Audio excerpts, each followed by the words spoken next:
bitch, you let me on my own. Ay, I took that dirty now. What's up, guys? Let's talk about and discuss NXT for December the 13th, 2022.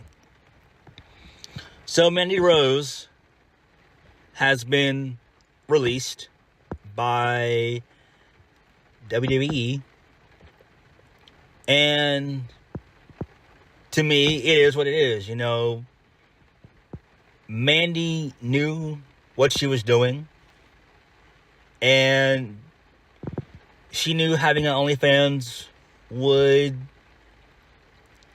lead to some serious consequences. And I know that the OnlyFans was private, but it is what it is. But, you know, I think Mandy will be fine. I do. So Mandy can make her own decisions. But there's a lot of female wrestlers, especially like in Impact and MLW, that have OnlyFans. Like, you know, Jordan Grace and Deonna Purrazzo. You know, these women, they make money. They make bank. Josh Alexander, his wife, she's got an OnlyFans as well. So, I mean, some of these women, they get it how they get it. I mean, I could see doing that if you're on, like, the indie circuit or whatever, trying to make some extra bucks, which you can make. I mean, you know, if you're attractive and you know what you're doing, you can make bank. You can make easily 4, 5, 6, 7,000 a day. Seriously. You can make a lot. You can make bank. So, you know, it is what it is. Mandy will be fine. She still does the bake stuff with Sonya Deville. And she probably has other business ventures and aspects that she wants to do as well. She's fine. I mean, she's only, 32?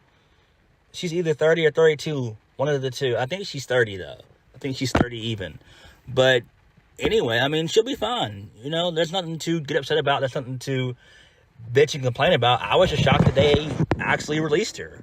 I was thinking they were going to maybe, like, suspend her. But what's done is done. I mean, damn. I do believe that she could possibly be brought back. You know, Zelina Vega, she had done OnlyFans, and she also had mentioned supporting a union, you know, for unionization. So, and she's been brought back. So, if she can be brought back, who's to say that Mandy won't come back in due time? Who's to say? You know, let this stuff die down for a while, I guess. Maybe 5, 6 months to bring her back. I mean, it's business. It's the wrestling business. It's about money, you know? Mandy's whole gimmick was sex appeal. Like, she really was living the gimmick. You know? And Mandy knew exactly what she was doing. You know, she had a backup plan. She probably had multiple backup plans. But I think she'll be fine. And I think she'll be brought back in due time. I really do. I think she will. All right, let's go ahead and get into the review, shall we? So, we kicked the show off with Roxanne Perez. And so, before she can even get a word out of her mouth, Grayson Waller, he pulls up into the venue via a Hummer. So, he gets on the mic, talks crap about Roxanne Perez, saying, you know, he's a real superstar. He's the only Iron Survivor winner that matters. So she got on the mic, and she told him to shut up. And then out comes Braun Breaker. So he talks trash to Grayson Waller, and he puts over Roxanne Perez. Breaker says that we don't give a damn what Waller thinks. And then Grayson responds and says, "What's wrong?"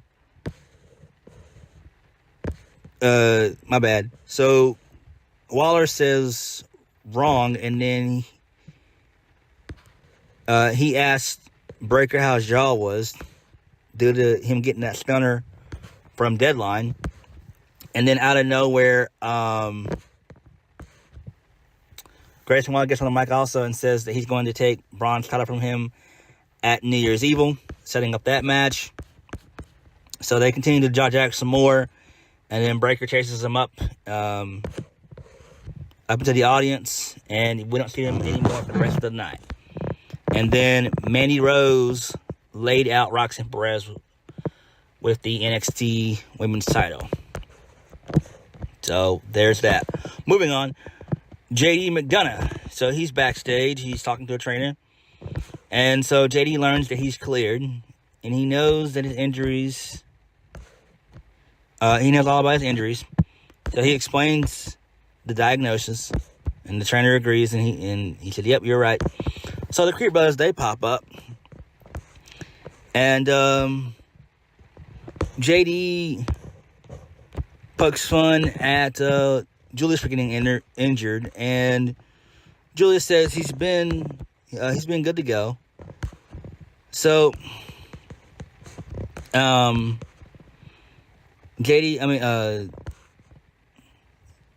Julius says that what he did to his knee, it's not gonna stop him. He doesn't care about it.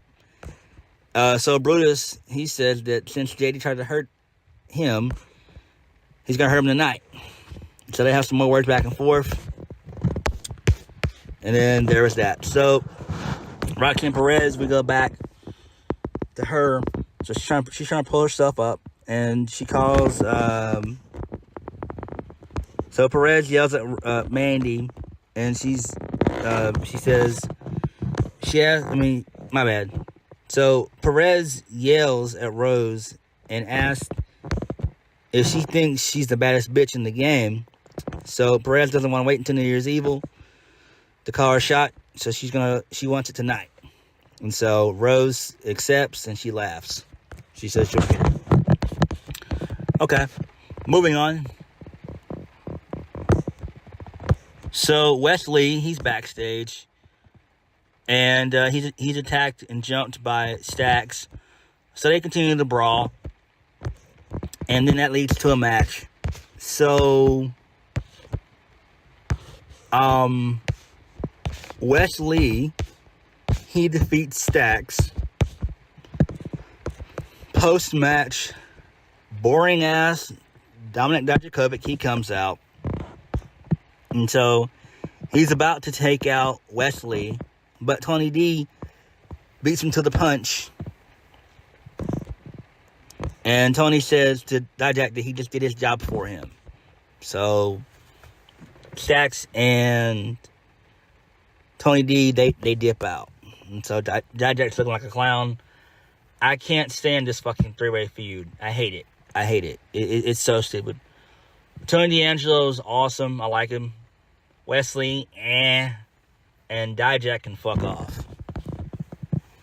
So Andre Chase and Thea Hill, they're backstage. They're walking around. So they see Duke shaking hands with Drew Gulak. And so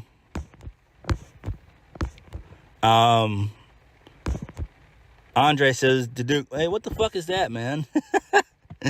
So he also says that Duke is in the Chase U transfer portal. So Chase admits that he was wrong last week and that Duke was right. So Duke wants to make sure that he heard this right. So Andre tells Hell that he loves her passion, but she wasn't ready last week for Isla Dawn.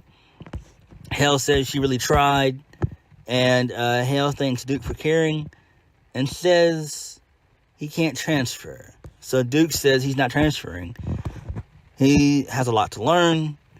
And so Chase asked him if he's ready for his match tonight against Damon Kemp. And then Duke responds by saying he's ready to give Damon Kemp a Chase U university-sized ass whooping. So then we have Gigi Dolan and JC Jane versus Ivy Nile and Tatum Paxley.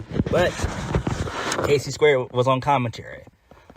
So we know how this shit goes down. So it's a no contest, and all three teams start brawling, and they continue to brawl on later in the show as well. So there was that. So yeah. So Briggs and Jensen, they're backstage with Fallon Henley. And so Henley, she's on the phone talking to her pops. So Jensen, he's worried about how his shirt fits, and he hopes to see Kiana James tonight. So Fallon, she gets off the phone, hangs it up, and she said that this has been a tough year for the family. And so Briggs and Jensen, they cheer her up by saying 2023 is almost here, and it's going to be their year. Okay. Next, we got my boys, Trick and Mello. So they're backstage, and they're on Twitter. So Trick is bringing up the fact that he's hearing talk that Mello missed a shot last week at Deadline. And Mello's like, nah, man, I didn't miss. He just didn't win. And so Hayes said that he would have won if it was 30 minutes instead of 25. And then he said that he would be the one to defeat Braun Breaker. So Hayes says that he's still that guy, which he is. So Trick shows Hayes that Axiom mocks him on Twitter. And so they both say, hold up, it ain't going down like that. So Hayes tells Trick to delete the photo because he's going to delete Axiom. Trick says, but the photo's on Twitter. And both of them walk off. So kudos to Axiom. I think it's going to be good. It's going to be interesting to see how these two gel well together. I think they'll do okay. Moving on, Von Wagner versus Odyssey Jones. Odyssey Jones wins via a distraction from Blade and NFA that got involved. Vic Joseph called Mr. Stone a bum ass, so that was pretty cool. And he called him a dumbass James Bond on commentary. So yeah, I'm glad that Odyssey Jones won here. It was an okay match. He wins via the crossbody.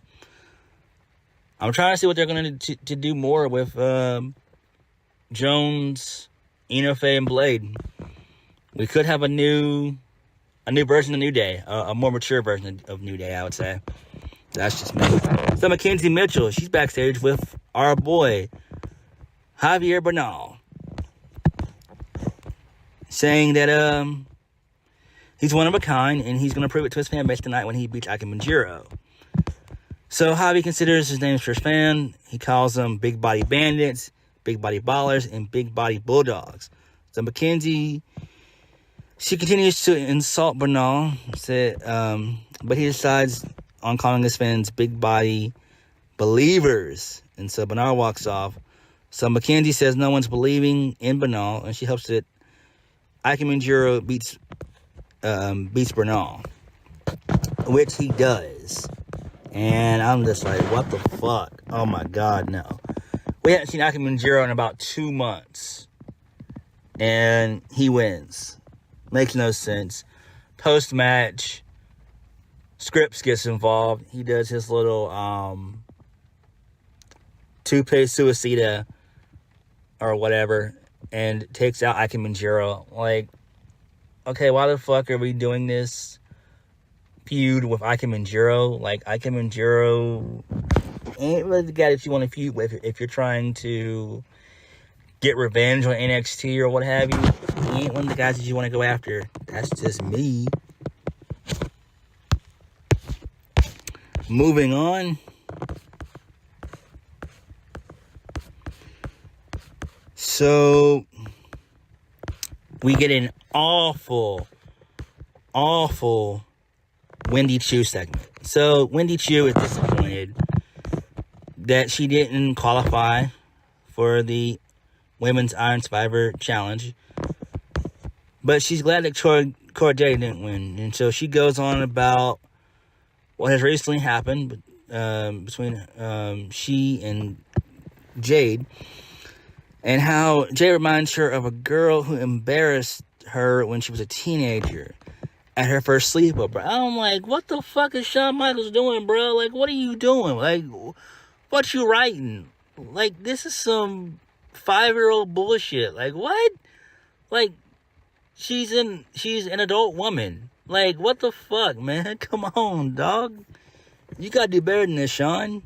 Like, for real, seriously. Like, whoever is writing this has got to do better. This is not good. This is horrible. An F grade. So Jade throwing the drink in her face, brought her back to the moment where she fell 2 inches tall and invisible.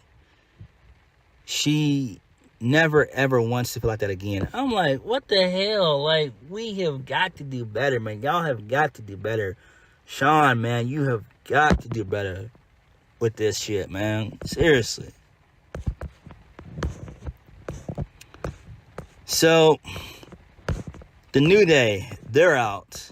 And they get a really good pop. So, they get on the mic. And so, Woods points out how Kofi is the first ever singles and tag team Triple Crown winner. Woods says that Kofi has also set the record for the most tag team reigns in WWE with 15. But Booker T says he has 16. Kofi says he wasn't going to say anything because he doesn't want Booker salty, but it feels good to be a 15-time tag team champion. Kofi says that Kofi says, as good as this moment feels to him, you deserve it. So he's talking about Xavier Woods. So Kofi says this is more of a special moment. So Woods says that this has come full circle for him. He was here when NXT began. He had the first match ever. It was against Big E. So Woods says he was also in the first to graduate from NXT to Raw. But he said something didn't sit right with him because he never got the chance to hold any NXT gold. But they say, look at them now. And so then they're interrupted by Pretty Deadly. So Pretty Deadly says that the New Day have ruined Christmas and they stole their titles. And so they continue to have a back and forth. Then out comes Briggs and Jensen. So New Day says that they'll give Pretty Deadly a title shot if they do the Pledge of Allegiance. And then, I kid you not, Briggs and Jensen and the New Day, they do the Pledge of Allegiance. They do the Pledge of Allegiance. I kid you not. And so next week it's going to be the New Day versus Briggs and Jensen for the NXT Tag Team Championships. And I'm just like, what in the actual fuck, man? Oh my God. JD McDonough versus Brutus Creed. So, JD wins via the Devil Inside. And then also Sangha and Veer, they got involved. So we're still going on with that feud. Mackenzie Mitchell, she's backstage with Zoe Stark. Oh my God, no. Ugh. So Mackenzie asked about Nikita Lyons' video that she had about Stark. So Stark asked if she's serious about asking her about TikTok. So she says Lyons can't hang her in the ring for a few minutes. Less long 25, like she did at the Deadline. She calls Lyon a clout chaser and a waste of roster space. No, that's what you are. A waste of roster space. Miss Zoe Stark. Stark says she didn't want to wrestle lions and was saving her from herself, but she changed her mind. And Zoe says she's going to bring lions into her ring and let her bring her reactions and her TikTok dancers. Stark will bring the real talent. Yeah, right. You don't have fucking talent at all. Oof. So, Isla Dawn, she's backstage, so she taunts Alba Fire. She says that the longest night of the year is coming in preparation for the winter solstice next week. She calls on the spirits to help her. She says the black mist is dangerous, but in powder form, it's more pure. As we see the black taking hold of the referee at NXT Deadline. And so Dawn says anything can happen. The unholy enchantress will rise and the darkness of light will consume Alba as she waits for light to return. So Dawn does her little creepy laugh like she always does, and that was it. So I'm guessing they're going to continue the feud between the two. I guess we'll get more of a backstory. We'll probably have match number 2 at New Year's Evil. So I'm fine with that. So Amari Miller, she's still there for whatever reason. We haven't seen her in a while. Taking on Lyra Valkyria, who wins via the Frog Splash, which looks kind of cool, but too many people are using it, and I wish that she would have came up with a different finish, but I'm glad that she's there. But she will do well in NXT. She will. So Mackenzie, she's backstage with Axiom, and so Axiom says that he's not nervous at all, and for whatever reason, he told Mackenzie to look into his eyes. I was like, what the fuck is going on here? What's going on?